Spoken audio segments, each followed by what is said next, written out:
All right, so they're asking you to find the real nth root of a. So for example, they're giving you a value for n and a value for a, and what they're really saying is, hey, what number to the third power gets you negative 216? That's what they're asking you for. So they're asking you to find the third or cubic root of negative 216. So again, the index would be 3, so they're asking, hey, what's the cubed root of this number? So in other words, that's the setup that I would do to solve for x. And there's going to always be one answer whenever we take odd powered roots. So if we have a cubed, a fifth, a seventh, a ninth root, you're going to get one answer. There is one number cubed that gets you negative 216, and it is negative 6. Now number 2 is slightly different. They're asking, hey, what number to the fourth power gets you 81? So in order to figure that out, you would take the quartic root of each side. There's actually two numbers raised to the fourth that gets you 81, 3 and negative 3. So when you're solving an equation, if you have an even index, you usually get two answers for that problem. Number 3 converts to the square root of negative 49, which we know from earlier in this year is 7i.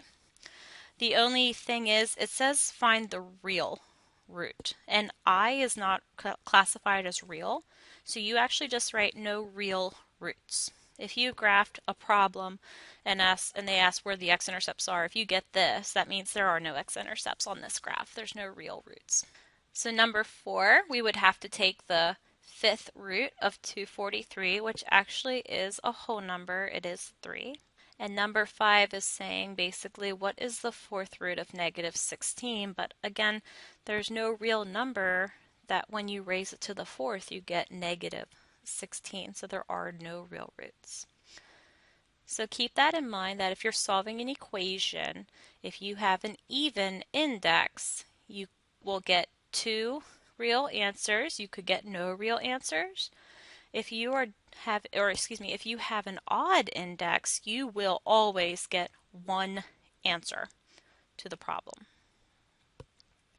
So I have a little rule that odd indexes such as cubed roots, fifth roots, seventh roots, etc. will always yield exactly one answer. So the question becomes, well, what if we have negative exponents?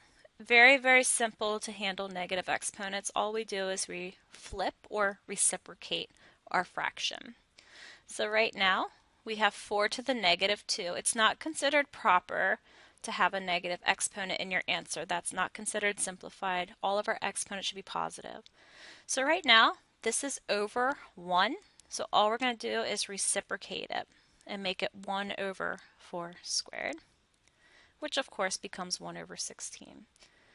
And I just have a little note here again, we don't want negative exponents in our answer, and now we don't have any, so we're good. So what if you had 4 to the negative 2 on the bottom? So what if you already have a fraction but it's on the bottom? Not a big deal. You just flip it up to the top. Now it's positive 2 and it just becomes 16. So negative exponents do not mean negative outcomes. It simply means reciprocate. That is it, and we don't want to overcomplicate it. Even if you have fractional, you treat it the same way. So we're going to make 8 to the 2/3 appear in the denominator. That way it's positive 2/3. That's the same thing as the cubed root of 8 squared, which is really the cubed root of 64. And again, if we have that memorized, we can go ahead and say that's 1/4. So again, we have some practice problems. We don't want to use a calculator. So what I like to do is if I see a special number, I like to change it to its prime form. So 4 is the same thing as 2 squared, and we want to take that to the 5 halves. We'll distribute 5 halves to the 2, and we get 2 to the 5th, which is 32. All right, letter B, I don't like the fact that I have a negative exponent, so I would put 9 to the half on the bottom, but that's the same thing as the square root of 9. And, well, that becomes 3, so my answer is just 1/3. Sometimes they give you decimal exponents. The first thing I would do is change your decimal to a fraction. It's much easier to work with fractions. And 81 I recognize as 9 squared, so I'd probably change that to 9 squared. See where that gets me. distribute my exponent, and I get 9 to the 3 halves. I would change 9 maybe into 3 squared, and then raise that to the 3 halves and see what happens. And if it's not a coincidence that the 3 halves and the 2 will end up just making a pretty whole number, so you end up getting 27. Letter D, we don't like that we have a negative exponent, so I'm going to fix that first. And then I'm going to convert this into radical form. Now we want to make a note that this is not done. We were taught that it's not considered finalized to have a root in the denominator. The issue is we have not learned how to rationalize cubic roots yet, but that is a skill we will learn.